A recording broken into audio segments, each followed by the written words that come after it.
بسم اللہ الرحمن الرحیم بسم اللہ الرحمن الرحیم حرمت علیکم المیتۃ، حرام کر دیا گیا ہے تم پر، حرام ہوا ہے تم پر میتۃ، مردہ جانور، والدم، اور خون، ولحم الخنزیر، اور خنزیر کا گوشت، وما اہل لغیر اللہ بہ، اور وہ جانور جس پر اللہ کے سوا، لغیر اللہ، اللہ کے سوا نام پکارا جائے، یعنی اللہ کے سوا کسی کا نام لے کر ذبح کیا جائے، والمنخنقۃ، اور جو مر گیا ہو گلا گھٹنے کی وجہ سے، والموقوذۃ، یا چوٹ سے مر گیا ہو، والمتردیۃ، یا اونچائی سے گرنے سے مر گیا ہو، والنطیحۃ، یا سینگ مارنے سے مر گیا ہو، وما اکل السبع، اور جس کو کھایا ہو درندے نے، الا ما ذکیتم، سوائے اس کے جن کو تم نے ذبح کر لیا، وہ حلال ہے، وما ذبح علی النصب، اور جو ذبح ہوا ہو کسی نصب پہ، کسی تھان پر، یعنی بتوں کے لیے، وَأَن تَسْتَقْسِمُوا بِالْأَزْلَامِ، اور یہ کہ تم تقسیم کرو، تم نکالو تیروں کو، یعنی جوئے کے تیر نکالو، ذالکم فسق، یہ گناہ کا کام ہے، الیوم یئس الذین کفروا من دینکم، آج کے دن یئس الذین، نا امید ہو گئے تم سے کافر لوگ تمہارے دین سے، فلا تخشوہم، پس تم نہ ان سے ڈرو، واخشونی، مجھی سے ڈرو، الیوم اکملت لکم دینکم، آج کے دن اکملت، میں پورا کر چکا، لکم، تمہارے لیے، دینکم، تمہارا دین، واتممت علیکم نعمتی، اور پورا کیا تم پر میں نے احسان، اپنی نعمت، ورضیت لکم الاسلام دینا، اور پسند کیا میں نے تمہارے لیے اسلام کو دین، فمن اضطر فی مخمصۃ، پھر فمن اضطر، جو کوئی لاچار ہو، فی مخمصۃ، بھوک سے، غیر متجانف لإثم، نہ یہ کہ وہ گناہ کی طرف مائل ہو، نہ یہ کہ وہ متجانف ہو گناہ کی طرف، فإن اللہ غفور رحیم، بس بے شک اللہ تعالیٰ مغفرت کرنے والا، رحم کرنے والا ہے۔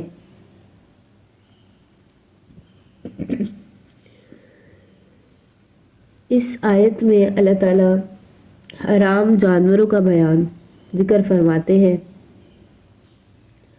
اس آیت میں جن چیزوں کا کھانا حرام ہے ان میں سب سے پہلے میتۃ، یعنی مردار جانور ہے، جو جانور ذبح کیے بغیر ہی خود ہی اپنی موت سے مر جائے، اس کا خون، اس کی حرارت، وہ سب کچھ گوشت کے اندر ہی جذب ہو جاتی ہے، جس کی وجہ سے گندگی کی کئی قسم پھیلتی ہے، اور وہ انسانی بدن کے لیے اور دینی روحانی کے لیے بہت زیادہ مضر ثابت ہوتی ہے۔ اسی لیے فرما دیا کہ حرمت علیکم المیتۃ والدم ولحم الخنزیر، حرام ہے تم پر مردار جانور اور خون اور خنزیر کا گوشت. تم پر مردار حرام ہے جو بغیر ذبح کیے بیماری کی وجہ سے یا طبعی طور پر مر جائے تو وہ تمہارے لیے اللہ نے حرام کر دیا. حدیث میں ہے آپ صلی اللہ علیہ وآلہ وسلم نے 2 چیزوں کو مستثنا کر دیا، ان سے ہٹا دیا، یعنی مچھلی اور ٹڈی. مچھلی اور ٹڈی بغیر ذبح کیے بھی پانی سے نکالی، اور مچھلی اور وہ جو ہے مر گئی، بغیر ذبح کیے بھی وہ پاک ہے، وہ حلال ہے. آگے فرمایا والدم، اور خون، بہنے والا خون بھی ناپاک ہے، حرام ہے.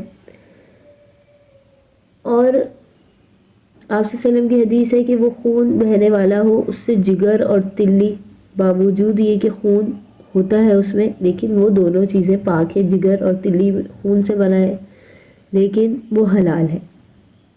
مچھلی اور ٹڈی ایک چیز، اور بہتے ہوئے خون میں جگر اور تلی، حدیث مبارکہ میں اس کو استثناء فرمایا، یہ حلال ہے. ولحم الخنزیر، اور خنزیر کا گوشت. لحم الخنزیر فرمایا اس سے پورا بدن، اس کی چربی، پٹھے، سب کچھ شامل ہے، سب حرام ہے. اللہ نے حیوانات کی خاص قسم خنزیر کی تحریم کا ذکر کیا، اس کی حرمت کا ذکر کیا، جس کی بے انتہا نجاست خوری، بے حیائی جو ہے عام ہے. اسی لیے شریعت نے خون کی طرح اس کو بھی نجس العین قرار دیا. اللہ تعالیٰ نے فرمایا کہ لحم الخنزیر یعنی خنزیر کا گوشت حرام ہے. بہتا ہوا خون، دم، اور آگے سورہ انعام کے رکوع نمبر 18 میں آئے گا او دمن مسفوحا، یعنی بہتا ہوا خون. پیچھے ہم نے پڑھا ہدی کے ادب و احترام کا ذکر فرمایا تھا، یعنی وہ جانور جو اللہ کے تقرب کے لیے، اللہ کی رضا کے لیے، جو اللہ کی سب سے پہلی عبادت گاہ ہے خانہ کعبہ، اس کے نیاز کے طور پر ذبح کیا جاتا. اس کے بالمقابل اب اس جانور کا ذکر فرمایا جو اللہ کے علاوہ کسی کے نام پہ ذبح کیا جائے. وما احل لغیر اللہ بہ، جو اللہ کے علاوہ کسی کے تعظیم کے لیے ذبح کیا جائے، یعنی غیر اللہ کے نام کے لیے ذبح کیا جائے، اور ذبح کرتے وقت بسم اللہ یا اللہ اکبر کے بجائے کسی غیر اللہ کا نام لیا جائے تو شرک ہے، اور یہ مردار کے حکم میں ہے. آگے فرمایا والمنخنقۃ. والمنخنقۃ کا مطلب ہے جو گلا گھونٹ کر یا اب خود ہی جال وغیرہ میں پھنس کر اس کا دم گھٹ جائے اور وہ مر جائے، وہ جانور بھی حرام ہے. والموقوذۃ، موقوذہ کہتے ہیں جو شدید مار کے ذریعے ہلاک ہوا ہو، جیسے لاٹھی یا پتھر وغیرہ سے مارا گیا ہو اور وہ جانور مر جائے، وہ بھی حرام ہے. والمتردیۃ، وہ جانور جو کسی پہاڑ یا اونچی عمارت سے یا کنویں میں گر کر مر جائے، یہ بھی حرام ہے. والنطیحۃ، جو کسی ٹکر سے ہلاک ہو گیا ہو، جیسے ریل یا موٹر وغیرہ. وما اکل السبع الا ما ذکیتم، اور جس کو کھایا ہو درندے نے، یعنی درندے نے چیر پھاڑ کے وہ کھا لیا جانور تو اب وہ بھی حرام ہو گیا. ایک صورت کو مستثنا کیا کہ جس کو تم نے ذبح کر لیا تو حلال ہے.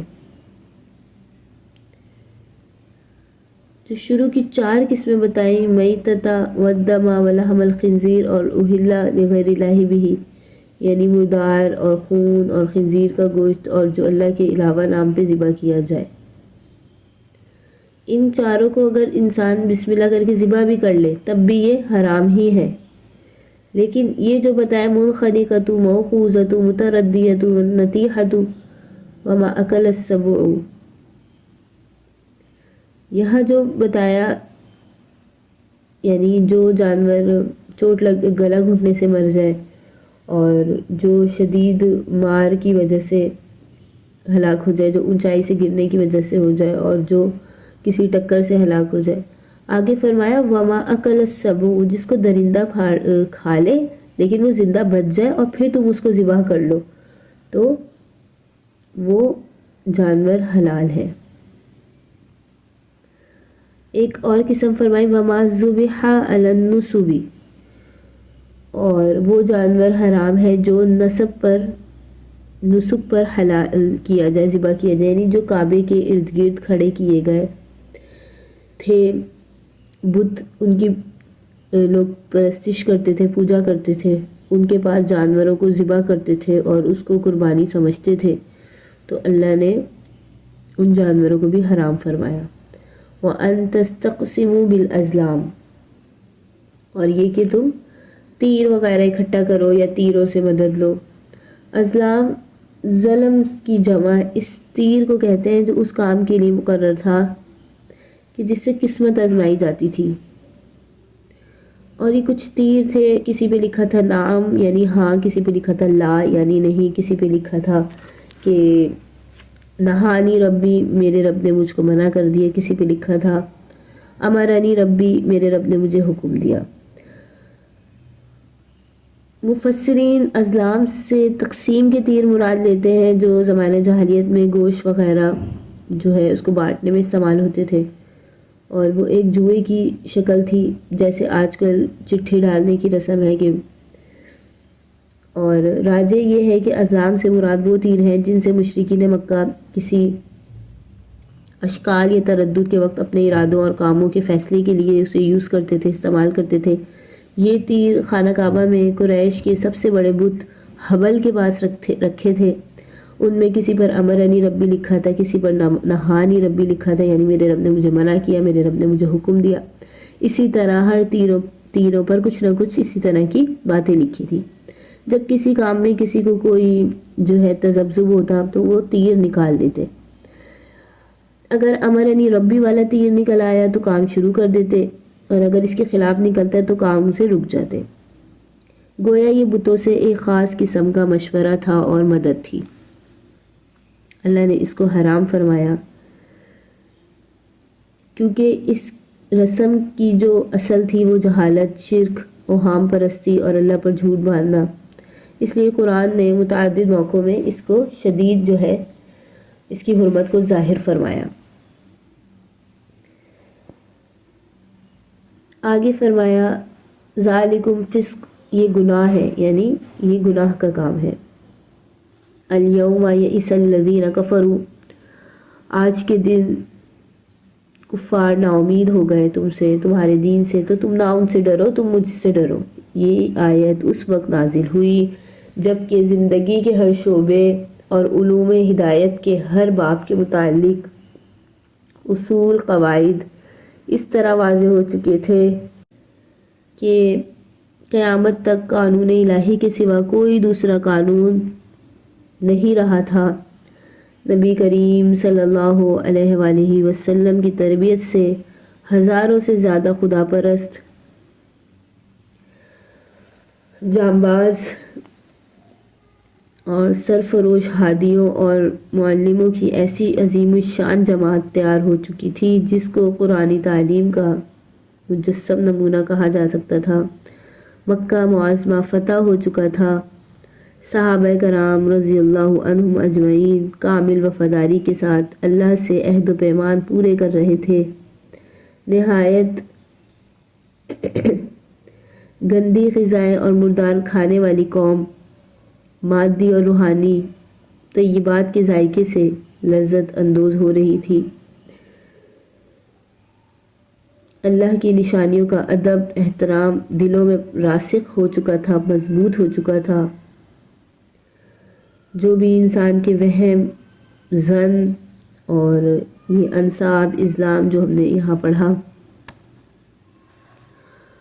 ان کو چھوڑ چکے تھے، شیطان جزیرہ عرب کی طرف سے ہمیشہ کے لیے مایوس کر دیا گیا تھا۔ الیوم یئس الذین کفروا، کہ دوبارہ وہاں اس کی پرستش ہو سکے۔ ان حالات میں ارشاد ہوا الیوم یئس الذین کفروا من دینکم، آج کے دن کافر لوگ مایوس ہو چکے تمہارے دین سے، فلا تخشوہم واخشونی، تم ان سے نہ ڈرو، تم مجھ سے ڈرو۔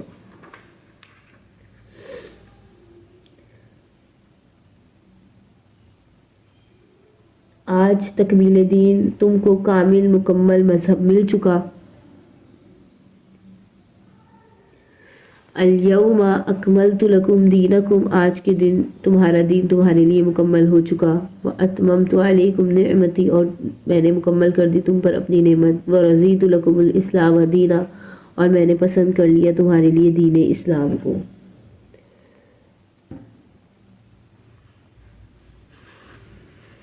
آج کے دن دین مکمل ہو چکا، کسی میں ترمیم کا آئندہ امکان نہیں رہا۔ اس دین میں اللہ کا انعام تم پر پورا ہو چکا، جس کے بعد تمہاری طرف سے اس کے ضائع کر دینے کا کوئی اندیشہ نہیں۔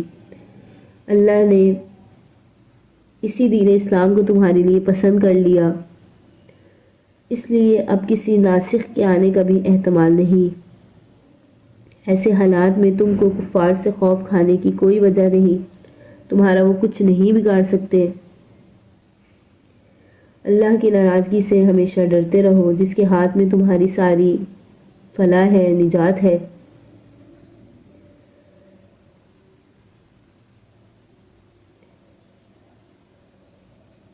اللہ نے فرمایا، یعنی پوری سچائی، پوری تاثیر اور قوانین، احکام، اعتدال سب بیان ہو چکے۔ جو حقائق پہلی کتابوں میں اور دوسرے دینوں میں محدود اور ناتمام تھے، ان کی تکمیل اس دین میں اللہ نے فرما دی۔ قرآن اور سنت نے حلت اور حرمت، جو چیزیں حلال ہیں حرام ہیں، اس کے متعلق تفصیلاً احکام بتا دیے، لیکن ان کے متعلق کوئی گنجائش نہ چھوڑی کہ اس میں کوئی ترمیم ہو جائے یا اضافہ ہو جائے۔ سب سے بڑا احسان تو یہی ہے کہ اسلام جیسا مکمل ابدی قانون اور خاتم الانبیاء جیسا نبی تم کو ملا، اور روحانی غذاؤں اور دینی نعمتوں کا دسترخوان تمہارے لیے بچھا دیا گیا۔ حفاظت قرآن، غلبہ اسلام اور اصلاح عالم کے سامان مہیا فرما دیے۔ اللہ تعالیٰ کا یہ ایک احسان، بہت بڑی اللہ کی نعمت، کہ اللہ نے مسلمانوں کے لیے دین اسلام کو منتخب فرما لیا، اور دین اسلام کو اللہ نے چن لیا۔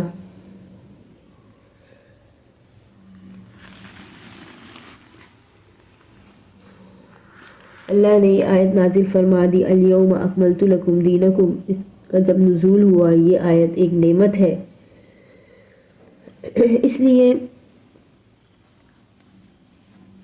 بعض یہود نے حضرت عمر رضی اللہ عنہ سے عرض کیا، اے امیر المومنین، اگر یہ آیت ہم پر نازل کی جاتی تو ہم اس کے یوم نزول کے دن عید منایا کرتے، یعنی جس دن یہ نازل ہوئی عید مناتے ہم۔ حضرت عمر رضی اللہ عنہ نے فرمایا، تجھے معلوم نہیں کہ جس روز یہ آیت ہم پر نازل کی گئی، یہ ہم پر نازل کی گئی، مسلمانوں کی 2 عیدیں جمع ہو گئی تھی۔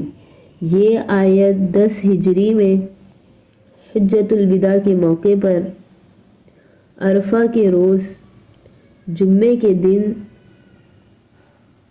عصر کے وقت نازل ہوئی،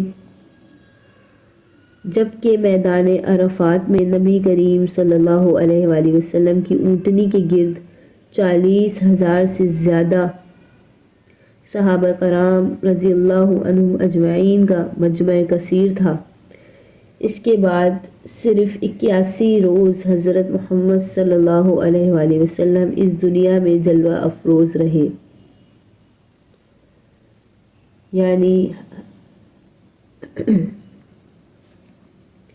حلال اور حرام کا قانون تو مکمل ہو چکا، اب کسی کو کوئی تغیر تبدیلی کی اجازت نہیں۔